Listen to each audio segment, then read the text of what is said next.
Hello, my dear students. Welcome you all. Welcome to Expert Online Academy. So in this session, we are going to discuss about the circulatory system లోని అత్యంత ముఖ్యమైన part అయినటువంటి RBC గురించి discuss చేసుకున్నాం. And blood composition అంతా discuss చేసుకున్నాం. ఆ blood composition లో discussed about the various segments. Okay, RBC, WBC వాటి గురించి చెప్పే ప్రాసెస్ లో ఆర్బీసీ గురించి ఇంకొంచెం డీటెయిల్ గా in this session we're going to discuss. యాక్చువల్గా RBC is red blood corpuscle. Okay, so the full form of RBC is red blood corpuscle. So యాక్చువల్గా మానవ శరీరంలో సరఫరా కోసం లేదా రవాణా కోసం వినియోగించేటువంటి, అంటే శరీరంలో ఒక కాంపనెంట్, ఒక శరీరంలోని ఒక భాగం నుంచి మరొక భాగానికి అనేక రకాలైనటువంటి కాంపనెంట్, అది మూలకాలు కావచ్చు, ఆక్సిజన్ కావచ్చు, కార్బన్ డైఆక్సైడ్ కావచ్చు, ఆహార పదార్థాలను శరీరంలోని ఒక భాగం నుంచి మరొక భాగానికి తీసుకెళ్ళడానికి రక్తం ఎంతో దోహదం చేస్తుంది. Blood is extremely useful for the transportation. శరీరంలోని కాంపనెంట్స్ ని ఒక ప్రాంతం నుంచి మరొక ప్రాంతానికి తీసుకెళ్ళడానికి రక్తం ఎంతగానో దోహదం చేస్తుంది. Blood is a perfect transporting system.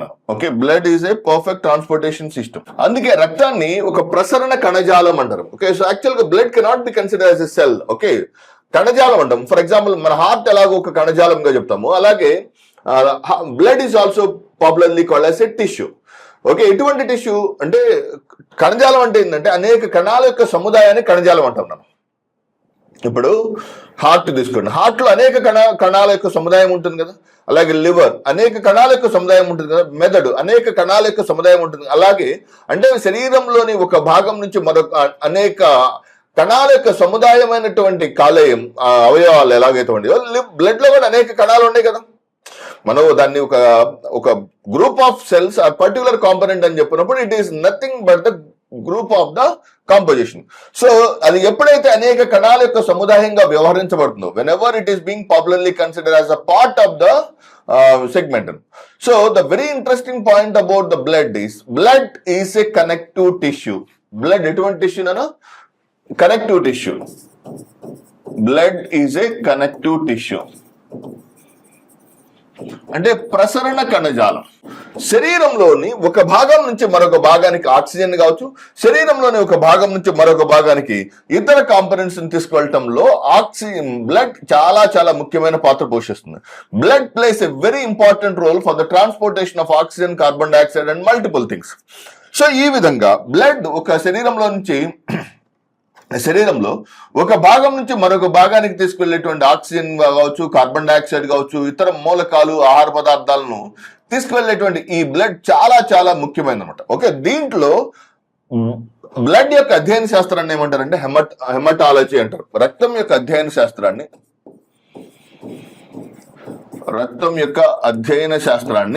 Haematology అంటారు.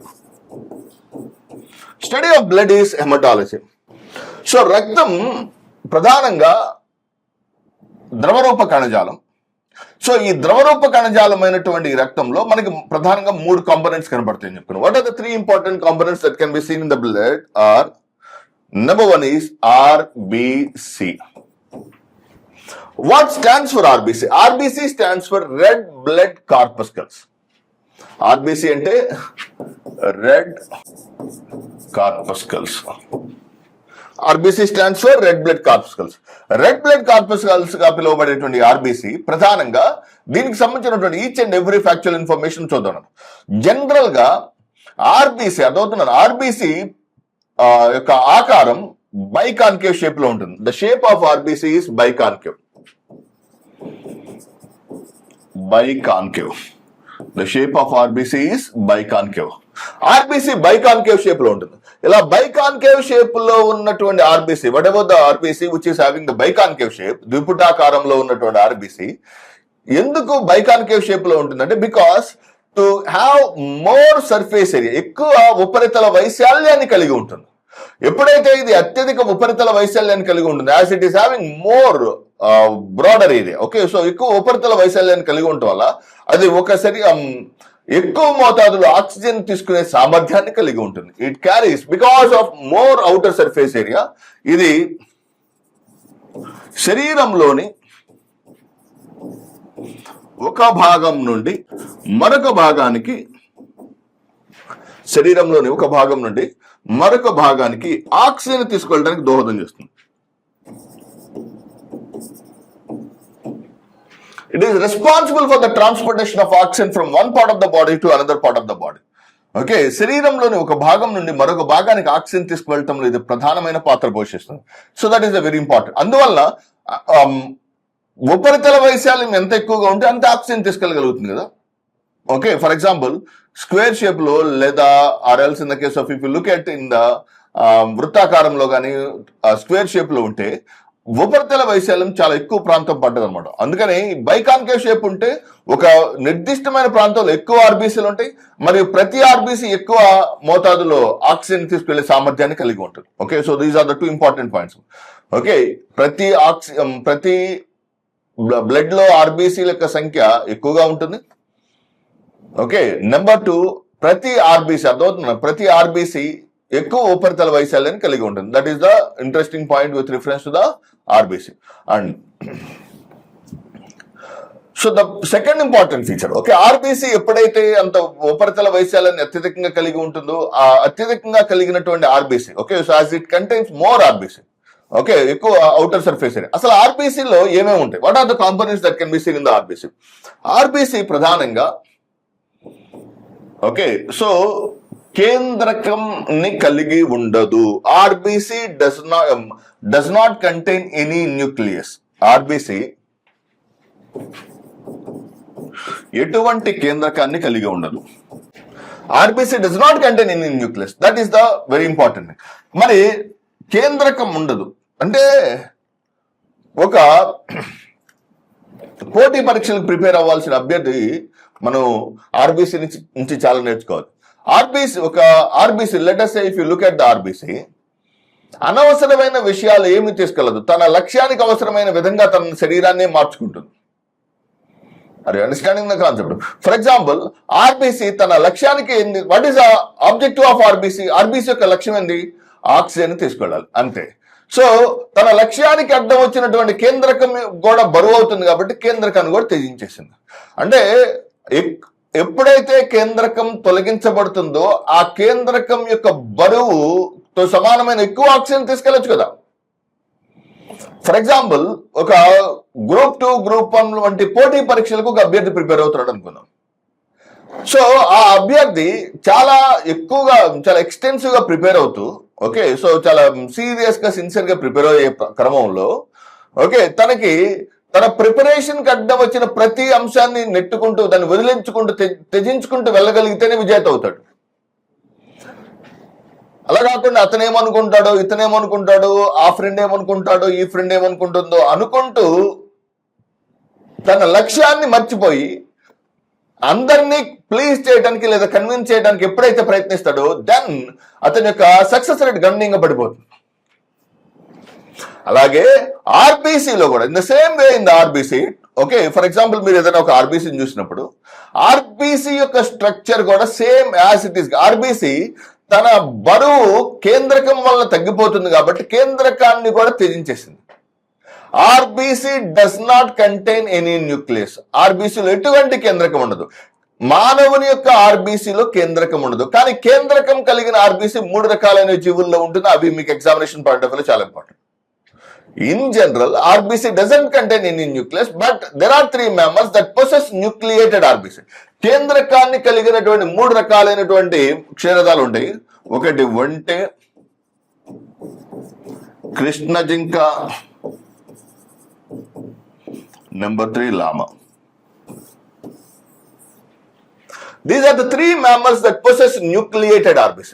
కేంద్రకాన్ని కలిగిన ఆర్బీసీ ఈ 3 జీవుల్లో కనబడుతుంది. What are the 3 mammals that possess nucleated RBC? Camel, antelope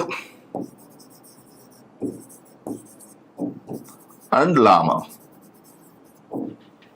Camel, antelope and llama are the 3 mammals that possess nucleated RBC. So ఎప్పుడైతే న్యూక్లియేటెడ్ ఆర్బీసీని 3 జీవులు కలిగి ఉంటాయో ఇవి దాని యొక్క స్ట్రక్చరల్ డిఫరెన్స్, అది ఎవల్యూషన్, అది different concept. Okay, so that is మీకు point, factual information point of view అది చాలా ఇంపార్టెంట్. కేంద్రకాన్ని కలిగిన ఆర్బీసీ 3 జీవుల్లో ఉంటుంది. There are 3 nucleated mammals. One is camel, antelope and llama. మరి ఈ కేంద్రకం లేదు. మరి what are the main important components about the RBC? ఆర్బీసీలో బాహ్యంగా ఏముంటుంది? ఆక్సిజన్ ఉంటుంది, లోపల హిమోగ్లోబిన్ ఉంటుంది, మరియు హిమోగ్లోబిన్ తో పాటుగా చాలా ఎక్కువ మోతాదులో we can see the presence of mitochondria. ఆర్బీసీలో మైటోకాండ్రియా ఉంటుంది. Okay, so you can see the presence of mitochondria in the RBC. ఆర్బీసీలో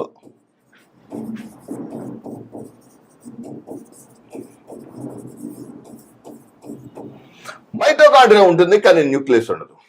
You can't find nucleus, but you can see the presence of RBC in the nucleus in mitochondria.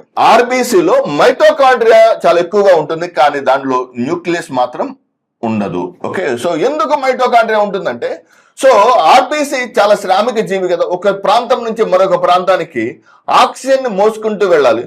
Oxygen ని మోసుకుంటూ వెళ్ళాలంటే ఏం కావాలి? శక్తి కావాలి. శక్తి ఎవరి నుంచి వస్తుంది? మైటోకాండ్రియా శక్తి శ్వాసక్రియను శక్తి రూపంలో ఏటీపీ రూపంలో అందిస్తుంది. కాబట్టి mitochondria is a very important component. కాబట్టి మైటోకాండ్రియా ఆర్బీసీలో మైటోకాండ్రియా ఎక్కువ సంఖ్యలో ఉంటుంది. కాబట్టి you can see the presence of more number of RBC. Okay, more number of mitochondria in RBC. ఎక్కువ సంఖ్యలో మైటోకాండ్రియాలు ఆర్బీసీలో ఉంటాయి. ఓకే, కానీ కేంద్రకం ఉండదు. కేంద్రకం కలిగినటువంటి ఆర్బీసీలు మూడు జీవుల్లో ఉంటాయి. ఏమేమి జీవులు ఉన్నా? ఒంటె, కృష్ణజింక మరియు లామా అనే మూడు రకాలైనటువంటి క్షీరదాలు. ఒంటె, కృష్ణజింక మరియు లామా అనేటువంటి మూడు రకాలైనటువంటి క్షీరదాల యొక్క ఆర్బీసీలో కేంద్రకం ఉంటుంది. Okay, and let us see the next concept. ఎప్పుడైతే RBC, what is the composition of RBC? ఆర్బీసీలో ఏముంటుందని చెప్పుకున్నాం? హీమోగ్లోబిన్. ఆర్బీసీలో హీమోగ్లోబిన్ ఉంటుంది. This hemoglobin is made up of heme plus globulin. Okay, RBC లో what we can see the presence of RBC లో heme plus globulin అనే రెండు haemoglobin ఉంటుంది. RBC లో హిమోగ్లోబిన్ ఉంటుంది. హిమోగ్లోబిన్ లో హీమ్ ప్లస్ గ్లోబులిన్ అనే రెండు కాంపోనెంట్స్ ఉంటాయి. ఈ హీమ్ ప్లస్ గ్లోబులిన్ అనే ఈ రెండు కాంపోనెంట్స్ ఏవైతే ఉన్నాయో, so the two components which are there in the RBC are haemoglobin లో ఉన్నటువంటి హీమ్ ప్లస్ మరియు గ్లోబులిన్ అనే కాంపోనెంట్స్ లో ఈ హీమ్ అనేది పార్ఫైరిన్ నిర్మాణం ఉంటుంది. గ్లోబులిన్ అనేది ఒక protein. Globulin is a protein and him is a porphyrin ring structure. దీని యొక్క మధ్యలో at the center of the porphyrin ring structure we can see the presence of iron. Haemo RBC ఎర్రగా ఎందుకు ఉంటుంది? హీమోగ్లోబిన్ ఉంటుంది. Haemoglobin ఎందుకు ఎర్రగా ఉంటుంది? Because of the him. Him లో ఎవరు ఉంటారు? ఐరన్. ఓకే, సో ఐరన్ ఆధారిత ఆహారాన్ని ఎక్కువగా ఎందుకు తీసుకోవాలంటే because of the presence of haemoglobin.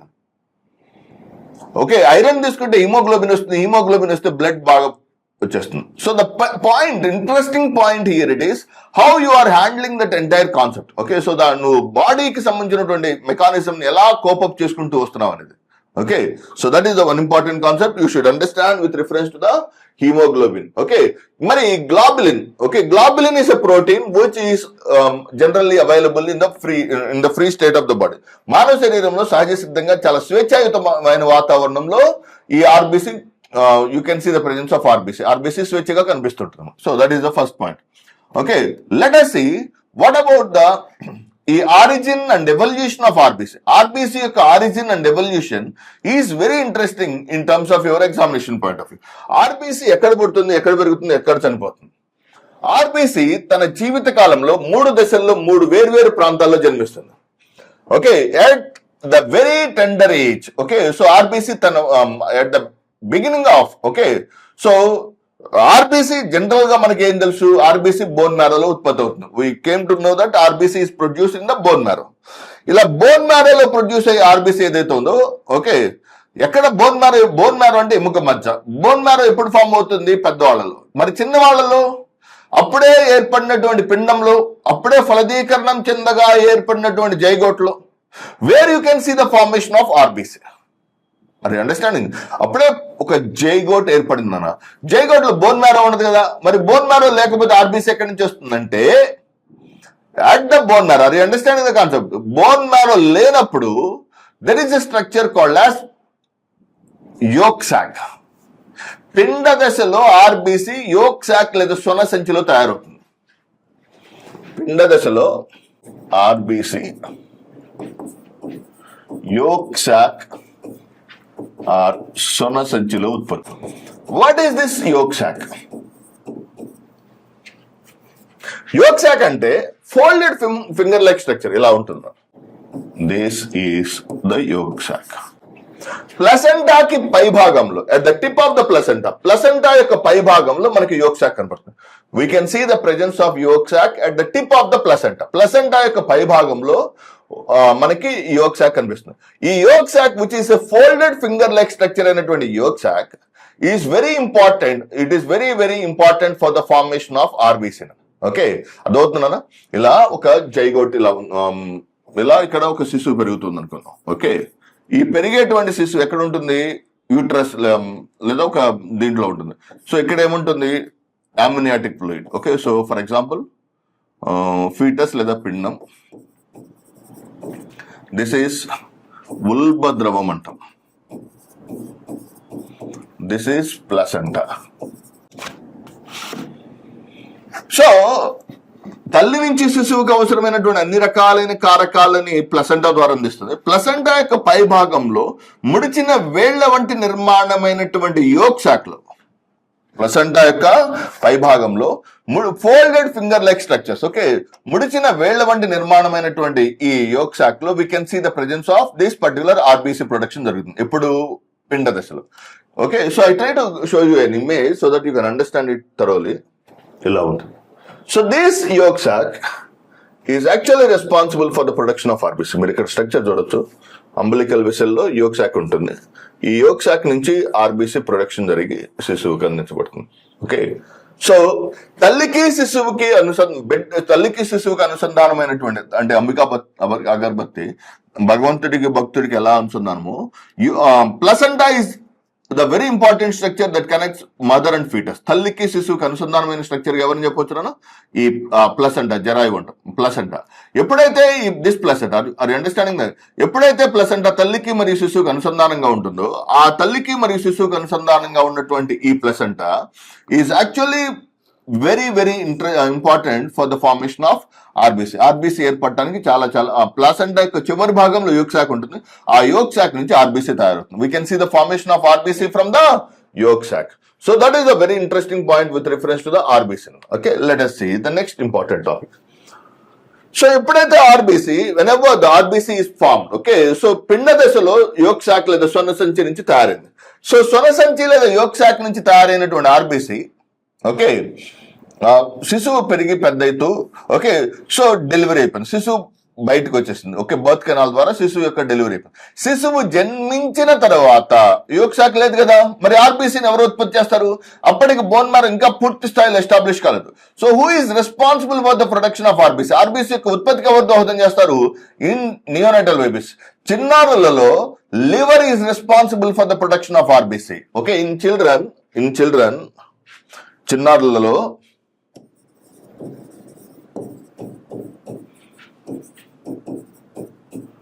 RBC ఉత్పత్తికి కాలేయం దోహదం చేస్తుంది.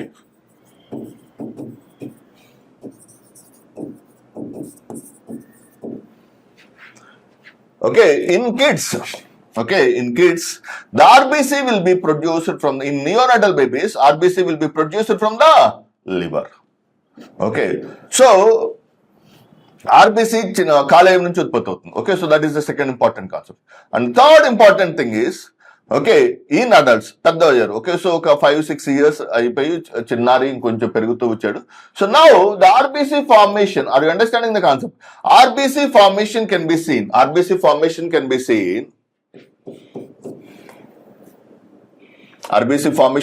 Scene in adults. పెద్దవారిలో ఆర్బిసి ఎక్కడ ఉత్పత్తి అవుతుందన్నా? బోన్ మ్యారో లేదా ఎముక మజ్జ.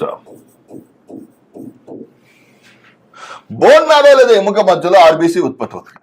ఓకే, సో చిన్న దశలో ఏమో యోక్ సాక్లు ఉత్పత్తి అయింది. తర్వాత పెద్ద అయిన తర్వాత RBC can be seen from the can be produced from the liver. Okay, పెద్దవారిలో RBC will be produced from the bone marrow. Okay, so that is important concept with reference to the segment called as what, RBC.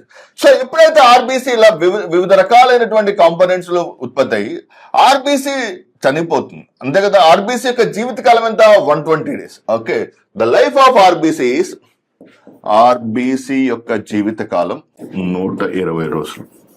The life of RBC is 120 days. ఎప్పుడైతే RBC 120 రోజులు జీవిస్తుందో, okay, 120 రోజుల తర్వాత చనిపోవాలి కదా. ఎక్కడ చనిపోతుంది, ఎలా చనిపోతుంది? So after the death of RBC, okay, so RBC మరణించిన తర్వాత, ఓకే, ఆర్బీసీ ఎక్కడ మరణిస్తుంది? ప్లీహంలో చనిపోతుంది. So where you can see the destruction of the RBC. RBC 120 రోజుల తరువాత ప్లీహంలో మరణిస్తుంది. యాక్చువల్ గా మనకి అన్ని ఆర్గాన్స్ గురించి మనం చదువుకుంటుంటాం, కానీ స్ప్లీన్ చదువుకుంటాం కానీ ఇమేజ్ ఎక్కడ ఉంటుంది అనేది మనకు తెలియదు అనమాట. ఇన్ జనరల్ చూడండి, ఓకే, ఫర్ ఎగ్జాంపుల్ కిడ్నీ ఎక్కడ ఉంటుంది, లివర్ ఎక్కడ ఉంటుంది, హార్ట్ ఎక్కడ ఉంటుంది, ప్యాంక్రియాస్, క్లోమం ఎక్కడ ఉంటుంది, బ్రెయిన్ ఎక్కడ ఉంటుంది, ఓకే, ముష్కాలు, ఇటువంటి ఆర్గాన్స్ అన్ని వాటి గురించి తెలుస్తుంది. కానీ except one specific organ called as what, ఈ spleen. So spleen it is located, so ఇక్కడ ఉంటుంది అనమాట. ఓకే, ఈ what we call this particular structure called as ఈ విభాజక పటలం. ఓకే, విభాజక పటలానికి లెఫ్ట్ సైడ్ కింది భాగంలో we can see the presence of the structure called as what, ఈ స్ప్లీన్ లేదా ప్లీహం ఉంటుంది. సో స్ప్లీన్ ఆర్ ప్లీహం is very important for the destruction of RBC. RBC యొక్క డిస్ట్రక్షన్ కి ఇది ఎంతో కీలకమైన పాత్ర పోషిస్తుంది. సో 120 రోజుల తర్వాత ప్లీహంలో మరణిస్తుంది. So the destruction of RBC will occurs at organ called as spleen. Okay, ఇక్కడ నుంచి చాలా డ్రామాటిక్ గా మారిపోతుంది అన్నమాట. సో ఆర్బీసీ బోన్ మ్యారోలో ఉత్పత్తి అయి ఎముక మధ్యలో ఉత్పత్తి అయి అక్కడి నుంచి ఎక్కడికి చేరుతుంది? ప్లీహంకి చేరుతుంది. ఓకే, ప్లీహం లేదా స్ప్లీన్ లో 120 రోజుల తర్వాత మరణిస్తుంది కాబట్టి స్ప్లీన్ ఏమంటారంటే ఎర్ర రక్త కణాల శ్మశాన వాటిక అంటారు. స్ప్లీన్ ఈజ్ కాల్డ్ as ఎర్ర రక్త కణాల శ్మశాన వాటిక. RBC is the graveyard of, okay, so spleen is popularly considered as the graveyard of RBC. ఎర్ర రక్త కణాల శ్మశాన వాటికగా పిలువబడినటువంటి ఆర్బీసీ అక్కడి నుంచి బోన్ మ్యారో నుంచి తన యొక్క ప్రయాణం చనిపోయిన తర్వాత ఆర్బీసీ చనిపోతుంది. చనిపోయిన తర్వాత ఏమవుతుంది? దీంట్లో నుంచి, ఓకే, హీమ్ ప్లస్ గ్లోబులిన్. మనం గతంలో చెప్పుకున్నాం కదా, ఆర్బీసీ ఫార్మేషన్ కి వి నీడ్ 2 ఇంపార్టెంట్ కాంపోనెంట్స్ అని చెప్పుకున్నాం కదా. ఓకే, ఆర్బీసీలో హిమోగ్లోబిన్ ఉంటుంది. హిమోగ్లోబిన్ హీమ్ మరియు గ్లోబులిన్ అనే 2 రకాలైన నిర్మాణాలు ఉంటాయని చెప్పుకున్నాం.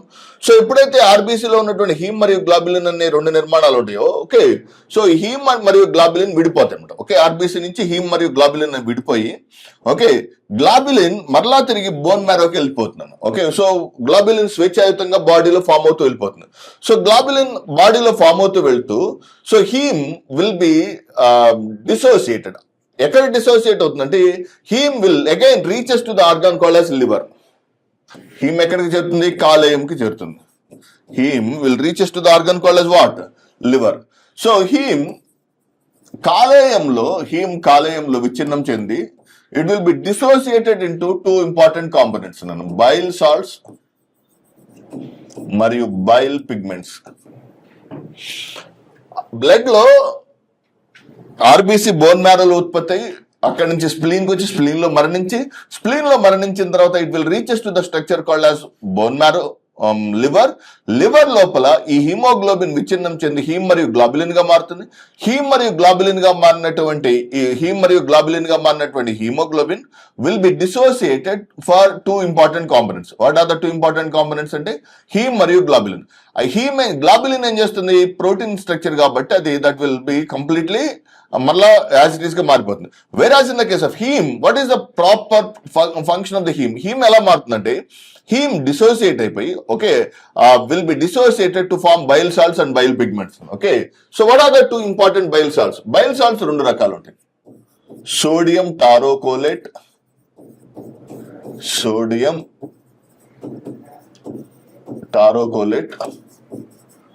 Sodium glycocholate. Bile pigments 2 bilirubin, మరియు బైల్ విరిడిన్.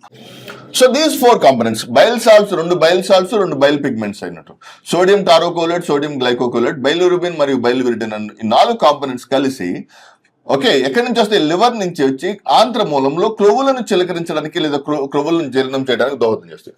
ఓకే, సో ఈ బైల్ సాల్ట్స్ మరియు బైల్ పిగ్మెంట్స్ తో కూడిన దాన్ని ఏమంటారంటే బైల్ జ్యూస్ అంటాం, తెలుగులో పైత్యరసం అంటాం. బైల్ జ్యూస్ లేదా పైత్యరసం. సో బైల్ జ్యూస్ లేదా పైత్యరసం ఏం చేస్తుందంటే ఇది లివర్ లోకి వచ్చి ఆ లివర్ లో బైల్ జ్యూస్ గా ఫామ్ అయ్యి, సో ఈ bile juice is responsible for the digestion of lipids. ఇది ఎవరిని జీర్ణం చేయడానికి దోహదం చేస్తుంది? క్రొవ్వులను జీర్ణం చేయడానికి దోహదం చేస్తుంది. It is responsible for the emulsification, అంటే క్రొవ్వులను చిలకరించడం లేదా ఎమల్సిఫికేషన్ అంటారు. క్రొవ్వుల యొక్క ఎమల్సిఫికేషన్, మనం తిన్నటువంటి క్రొవ్వులు ఏవైతే ఉంటాయో ఆ క్రొవ్వుల యొక్క ఎమల్సిఫికేషన్ కి ఈ బైల్ జ్యూస్ అనేది చాలా చాలా దోహదం చేస్తుంది. ఈ విధంగా ఆర్బీసీ శరీరంలో ఒక ప్రాంతంలో పుట్టి ఇలా మరణించి దాని తర్వాత ఆర్బీసీ చనిపోయిన తర్వాత కూడా మన శరీరానికి అనేక రకాలైనటువంటి జీవక్రియలకు దోహదం చేసేటువంటి one of the important component అంటే వి వుడ్ సే ఆర్బీసీ అనమాట. So I hope you understand the concept of the entire RBC. So that's it for today. Thank you very much. All the very best.